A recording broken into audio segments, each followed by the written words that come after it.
സുപ്രിയ ജീവിതത്തിലേക്ക് തിരിച്ചു വരുമെന്നാണോ ഡോക്ടർ പറയുന്നത്? വന്നു എന്നല്ല, വരാനുള്ള സൂചനകൾ രോഗിയുടെ ശരീരം പ്രകടിപ്പിച്ചു തുടങ്ങിയിരിക്കുന്നു. ഇവിടെ ഏറ്റവും കൂടുതൽ സംഘർഷം അനുഭവിക്കുന്ന ആൾ ജ്യോതിയാണെന്ന് എനിക്കറിയാം. ജ്യോതിക്ക് ഭയമുണ്ടോ? സുപ്രിയ ജീവിതത്തിലേക്ക് തിരിച്ചു വരുന്നത് ജ്യോതിയുടെയും DKയുടെയും ലൈഫിനെ ഇല്ലാതാക്കുമെന്ന് പേടിയുണ്ടോ? ഇല്ല ഡോക്ടർ, സുപ്രിയ എന്താന്ന് എനിക്കിപ്പോൾ നന്നായി അറിയാം. അവൾ ഒരിക്കലും എനിക്കൊരു തടസ്സമോ ബാധ്യതയോ ഒന്നും ആവില്ല. അതുകൊണ്ട് തന്നെ എനിക്കൊരു ഭയവും ഇല്ല. എങ്കിൽ കുറച്ചു നാളുകൂടി ആ കുട്ടി അമരാവതിയിൽ തന്നെ തുടരട്ടെ. അവളും ഈ ഭൂമിയിൽ എവിടെയെങ്കിലും ജീവിക്കട്ടെ.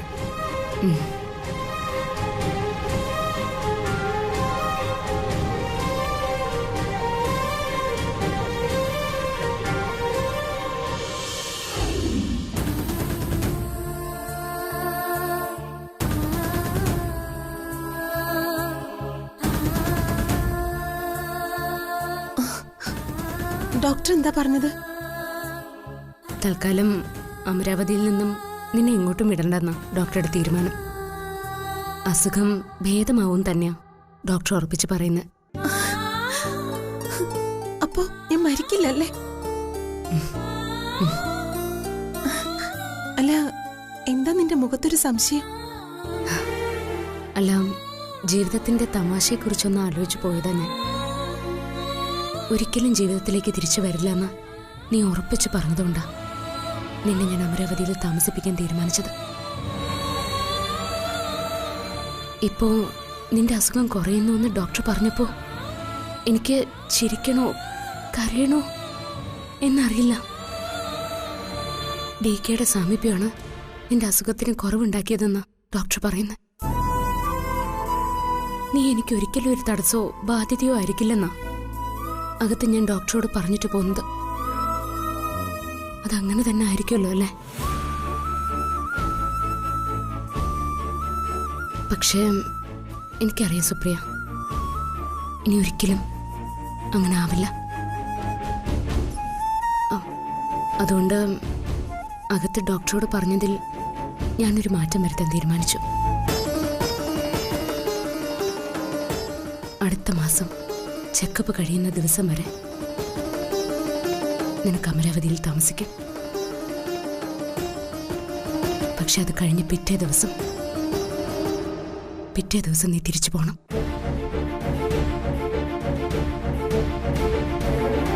പോയേ പറ്റൂ.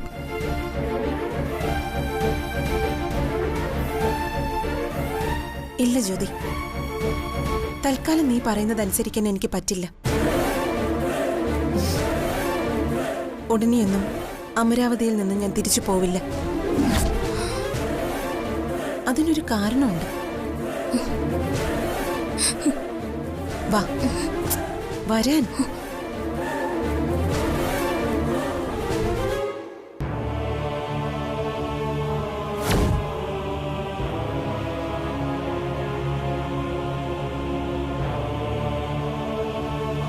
ഇരിക്ക്.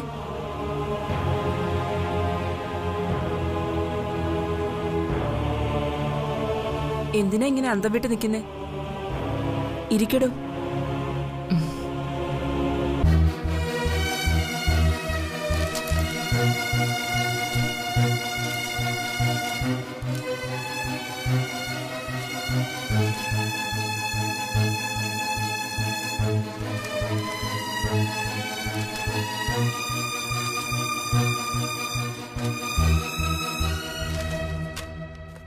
പോസിറ്റീവാണ്.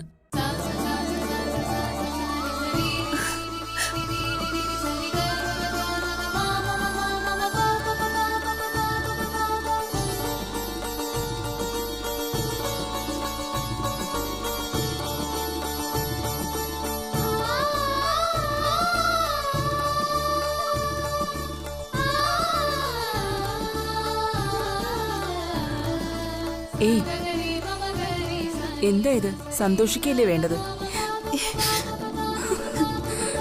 ജ്യോതി, നീ DKയുടെ കുഞ്ഞിന്റെ അമ്മയാവാൻ പോകുന്നു.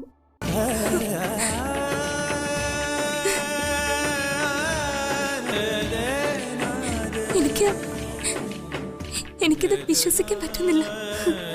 തൽക്കാലം ഞാൻ കുറച്ച് ടാബ്ലറ്റ് എഴുതരാം, അത് കഴിക്കണം.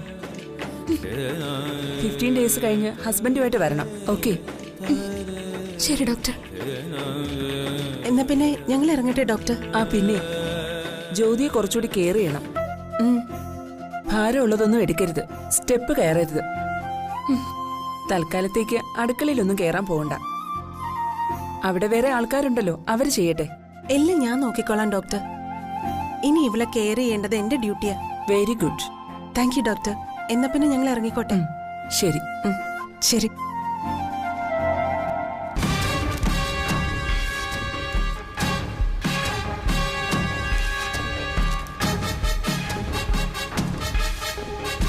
சார், இதுதான் அந்த பொண்ணு. இந்த அம்மாவே உங்களுக்கு தெரியுமா? ഇല്ല, ഞാൻ കണ്ടിട്ടില്ല. சார், உங்களோட வைஃபு ஆக்சிடென்ட் ஆன அந்த இடத்து தான் ஒரு 2-3 டேஸ் முன்னாடி ஒரு மெடிக்கல் ஸ்டூடெண்ட்ஸ் டீம் ஆக்சிடென்ட் ஆனது. அந்த அம்மாவே இதுவரைக்கும் திரும்பி கிடைக்கல. சார், பெங்களூர் ராமையா மெடிக்கல் காலேஜிலே மெடிக்கல் ஸ்டூடெண்ட் தான் இந்த பொண்ணு. மலையாளி பொண்ணு தான். பேர் வந்து லேகா.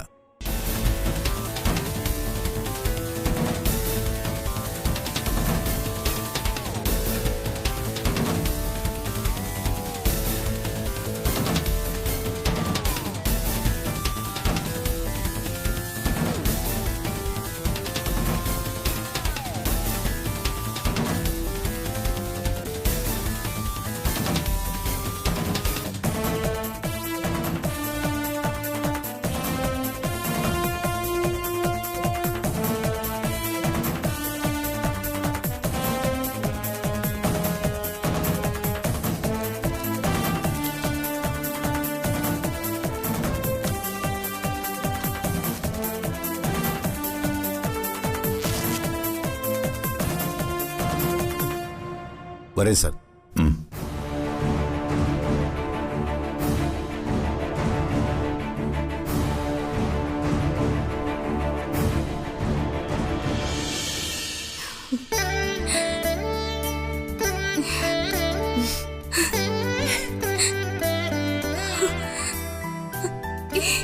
എന്താ ഇത് ജ്യോതി? കരയാതെ, നീ സന്തോഷിക്കേ. നിന്റെ ഉള്ളിലുള്ളത് DKയുടെ ജീവന. DK നിന്റെ നെറ്റിയിൽ ചാർത്തിയ സിന്ദൂരത്തിന് ഇപ്പൊ അർത്ഥം ഉണ്ടായി. DKയുടെ വെറും ഭാര്യയല്ല, അദ്ദേഹത്തിന്റെ കുഞ്ഞിന്റെ അമ്മയാ. ഗുരുവായൂരപ്പൻ നിന്നെ രക്ഷിച്ചു. ഓ, ഇതറിയുമ്പോഴുണ്ടല്ലോ അമരാവതിയിലെ ഉത്സവം തന്നെ ആയിരിക്കും.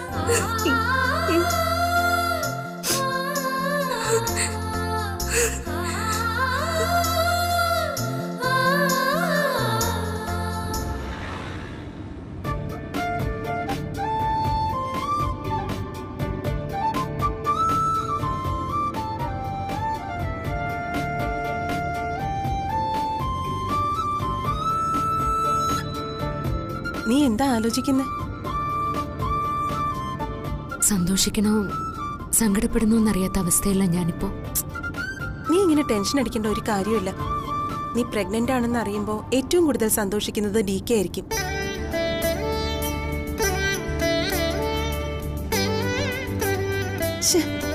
ഇനി അതും ഇതും ആലോചിച്ച് വെറുതെ മനസ്സ് ടെൻഷൻ അടിപ്പിക്കല്ലേ. നിന്റെ വയറ്റിലൊരു കുഞ്ഞു കിടക്കുക, അത് ഓർമ്മ വേണം. ഒരു തവണ കള്ള അഭിനയിച്ച് ഞാൻ അവരെല്ലാം പറ്റിച്ചതല്ലേ. അതുകൊണ്ട് ഇത്തവണ ഞാൻ ഗർഭിണിയാണെന്നൊക്കെ പറഞ്ഞ അവര് വിശ്വസിക്കോ?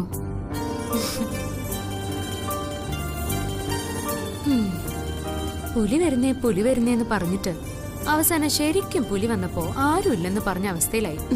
ജ്യോതി, നീ ഇനി അതൊന്നും ആലോചിച്ച് മനസ്സ് പുണ്ണാക്കേണ്ട സമയമല്ലിത്. ഒരു കാര്യം മാത്രം നീ ഓർത്താ മതി. നിന്റെ വയറ്റിൽ ഒരു കുഞ്ഞ് വളരാൻ പോകുന്നു. അമരാവതിയിലെ ഭാവി അവകാശിയാ നിന്റെ വയറ്റിലുള്ളത്. ഇത് സന്തോഷിക്കേണ്ട സമയം. ആദ്യം ഈ കാര്യം അറിയേണ്ടത് DKയാ.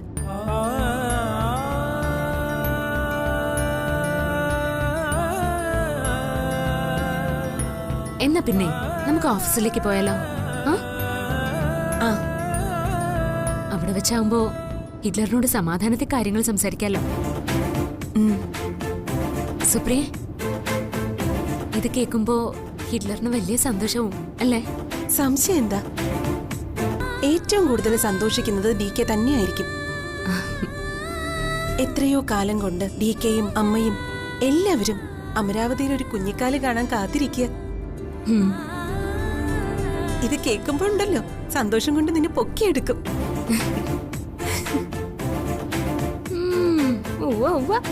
നല്ല ആളുടെ അടുത്തേക്കാ ചെല്ലുന്നെ, പൊക്കിയെടുക്കും.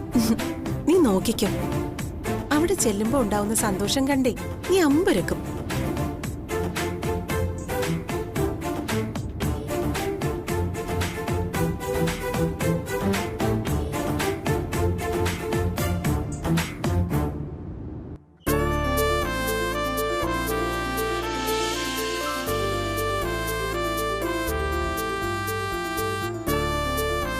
സുധാരനാരെ,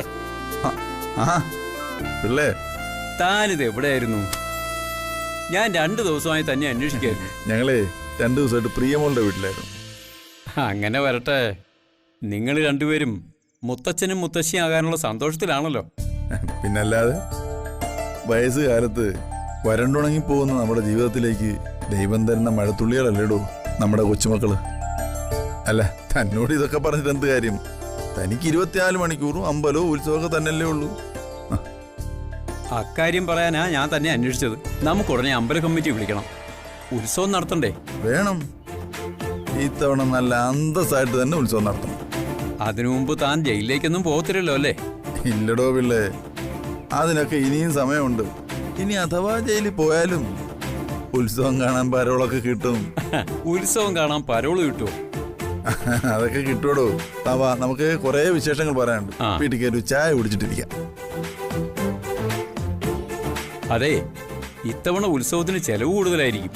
മനസ്സറിഞ്ഞ് സഹായിക്കാൻ തന്റെ മൂത്ത മരുമകനോട് പറയണം. അതൊക്കെ ഞാൻ പറയാം, താൻ വാ.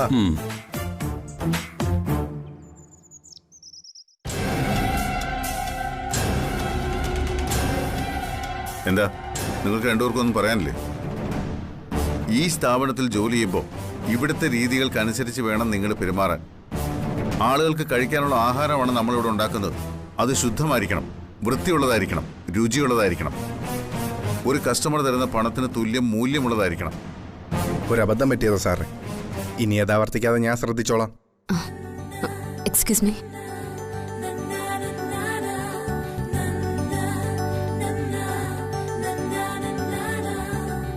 നിങ്ങൾക്കിത് അബദ്ധം.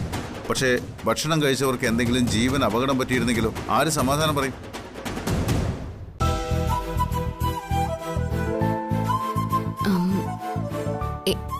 എനിക്കൊരു കാര്യം പറയാനുണ്ടായിരുന്നു.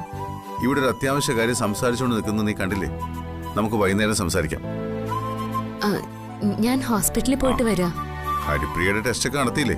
അവൾക്ക് കുഴപ്പമൊന്നുമില്ലല്ലോ? അവക്ക് വേറെ കുഴപ്പമൊന്നുമില്ല. അല്ല, ഞാൻ ടെസ്റ്റ് അതിന്റെ റിസൾട്ട് പറയാൻ. ടെസ്റ്റിന്റെ റിസൾട്ട് ഒക്കെ ഞാൻ കണ്ടിട്ട് എന്ത് കാര്യം? അത് ഡോക്ടറെ കാണിച്ചില്ലേ? അല്ല, അതല്ല. ജ്യോതി, ഞാനിപ്പോ കുറച്ച് തിരക്കില്ല. നീ വീട്ടിലേക്കല്ലേ? നമുക്ക് വൈകിട്ട് സംസാരിക്കാം. ഇതൊരു പ്രധാനപ്പെട്ട കാര്യമാണെന്ന് എനിക്ക് പറയാനുള്ളത്. നിങ്ങൾക്കത് കേൾക്കുമ്പോ വലിയ സന്തോഷവും. ഇവര് കാരണം ആകെ നാറി നാണം കെട്ട് നിൽക്കാൻ ഞാൻ. പോലീസ് സ്റ്റേഷനിൽ കേസ് കൊടുക്കാൻ പോയ കസ്റ്റമറെ ഒരു വിധത്തില പറഞ്ഞ് സമാധാനിപ്പിച്ചത്. എന്താ പ്രശ്നം? അത് മാഡം, ഇവിടെ ഫുഡ് കഴിക്കാൻ വന്നൊരു ഫാമിലി കുറച്ച് വെജിറ്റേറിയൻ ഫുഡ് പാഴ്സലായി പറഞ്ഞിരുന്നു. പക്ഷേ ഇവൻ അറിയാതെ അതിൻ്റെ അകത്ത് 2 ചിക്കൻ പീസ് എടുത്തിട്ടു. അത് വലിയ പ്രശ്നമായി. അയ്യേ, ഇതാണോ ഇത്രയ്ക്ക് വലിയ പ്രശ്നം? അതിപ്പോ ഫുഡ് കഴിക്കാതിരുന്ന പോരെ? ഹിറ്റ്ലറേയും ഇത് വളരെ ചെറിയ പ്രശ്നമല്ലേ? നമ്മുടെ ജീവിതത്തെ ബാധിക്കുന്ന ഒരു വലിയ കാര്യം എനിക്ക് പറയാനുള്ളത്. അത് ജ്യോതി, നീ ഒന്ന് പോകുന്നുണ്ടോ? ഞാൻ വീട്ടിലേക്ക് വരാം, നമുക്ക് പിന്നെ സംസാരിക്കാം.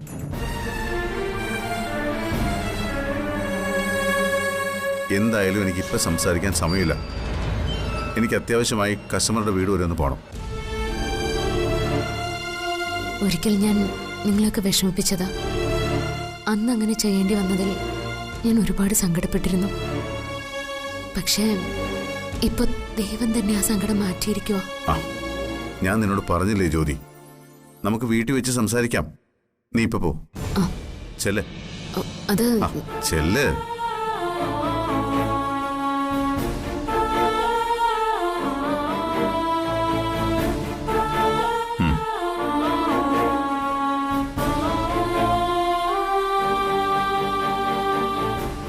ആ ഫാമിലി ഓർഡർ ചെയ്ത അത്രയും വെജിറ്റേറിയൻ ഫുഡ് അവർക്ക് ഇപ്പൊ തന്നെ ഉണ്ടാക്കി എത്തിക്കണം. താൻ തന്നെ അവരുടെ വീട്ടിൽ കൊണ്ടുപോയി കൊടുക്കണം. എന്നിട്ട് പറ്റിയ അബദ്ധത്തിന് അവരോട് സോറിയും പറയണം. പറയാം സാർ. എന്നാ ചെല്ല്. 1/2 മണിക്കൂറിനകം ഫുഡ് റെഡി ആയിരിക്കണം. എന്നിട്ട് എന്നെ വിളിച്ചാൽ മതി. ഞാൻ വന്ന് ടെസ്റ്റ് ചെയ്തിട്ട് കൊടുത്തേക്കാം. ശരി സാർ.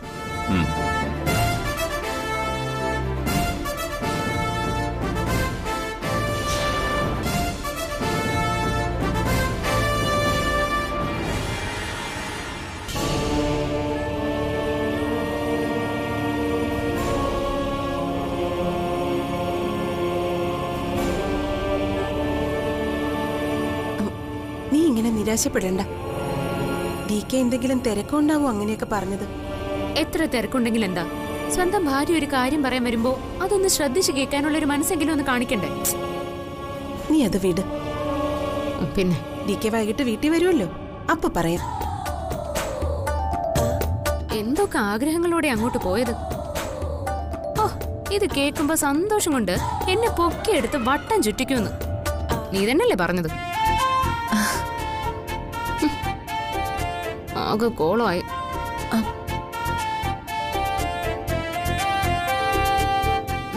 അതെ, നമുക്കൊന്നുകൂടെ പോയി പറഞ്ഞാലോ? ഇനിയിപ്പോ ഒന്നും പറയാൻ പോണ്ട.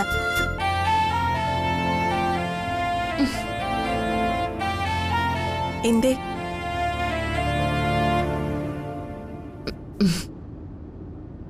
എനിക്ക് മസാല ദോശ തിന്നാൻ തോന്നുന്നു. എന്തേ മസാല ദോശ നീ കേട്ടിട്ടില്ലേ? എടി പെണ്ണെ, സ്വാമീസ് ഹോട്ടലിൽ നിന്ന് എനിക്കൊരു മസാല ദോശ കഴിക്കണം എന്ന്. ശരി, വാങ്ങിത്തരാം. അത് മാത്രം പോരാ, പിന്നെ എനിക്ക് കുറച്ച് പച്ചമാങ്ങയും കൂടി വേണം. എന്താ ചിരിക്കുന്നേ?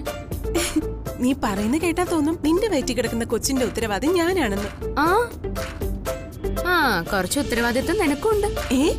നീയല്ലേ ഹിറ്റ്ലറിന്റെ ആദ്യ ഭാര്യ. അപ്പൊ നീ തന്നെ വേണം എന്റെ ആഗ്രഹങ്ങളൊക്കെ സാധിച്ചു തരാൻ. അയ്യടാ, നീ ആള് കൊള്ളാലോ. ശരി ശരി.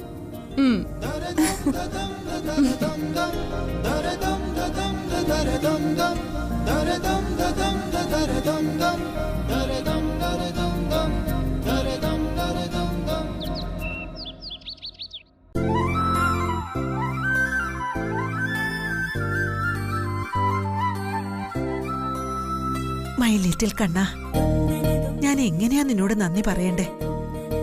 ഓ, ഞാൻ എത്ര കാലമായിട്ട് പ്രാർത്ഥിക്കുക. ഇപ്പോഴാ നീ എന്റെ ആഗ്രഹം സാധിച്ചു തന്നത്. അവള് പ്രഗ്നന്റ് ആയി കണ്ണ. ഇനി ഈ വീട്ടില് ഒരു കുഞ്ഞിക്കാലം ഓടിക്കളിക്കാൻ പോവുക. എന്തൊരു സന്തോഷം എനിക്ക്. ഞാൻ ഇതെങ്ങനെ പറഞ്ഞറിയിക്കും കണ്ണ. കണ്ണ, അതെ, നിന്നെ പോലൊരു കുട്ടിയെ തന്നെ വേണം എനിക്ക്. ഇത്രയും നാളെ ഞാൻ വിചാരിച്ചതേ നീ എന്റെ പ്രാർത്ഥന അവഗണിക്കുകയാണെന്ന. പക്ഷേ ഇപ്പൊ എനിക്ക് മനസ്സിലായി. കൊള്ളക്കണ്ണ്, ഇത്രയും നാളും എന്നെ പറ്റിച്ചതേ ഇങ്ങനെ അനുഗ്രഹിക്കാനായിരുന്നു അല്ലേ? പക്ഷേ ഈ സമയത്ത് അവള് ഗർഭിണിയാവുമെന്ന് ഞാൻ ഒട്ടും വിചാരിച്ചില്ല കണ്ണ. ഓ, നീ വെറും കണ്ണനല്ല, കള്ളക്കണ്ണനാ.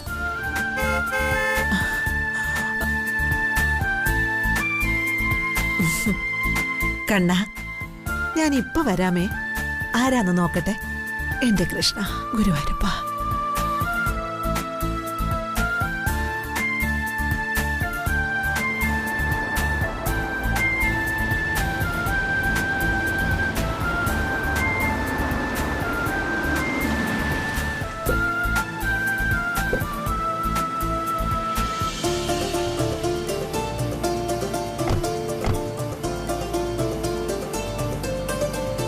ജ്യോതി, ആ ദേ എടുത്തു ചാടി ഇപ്പൊ ആരോടൊന്നും പറയാൻ നിൽക്കണ്ട.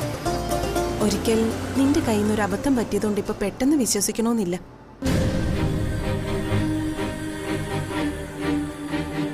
എന്തായാലും ഞാൻ ഇക്കാര്യം അമ്മയോട് പറയാൻ പോവാ. ഞാൻ ഈ വീട്ടിൽ വന്ന നാൾ മുതൽ അമ്മ എനിക്ക് തന്ന സ്നേഹം മാത്രമായിരുന്നു എന്റെ ധൈര്യം.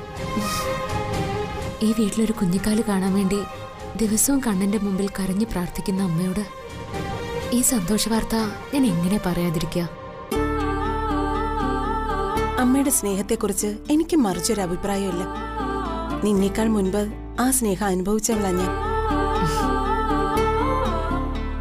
ഇത്രയും നാളത്തെ അമ്മയുടെ പ്രാർത്ഥന സഫലമായി എന്നറിയുമ്പോ അമ്മയ്ക്ക് സന്തോഷാവും. നീ വാ, നമുക്കിപ്പൊ തന്നെ അമ്മയോട് കാര്യം പറയാം.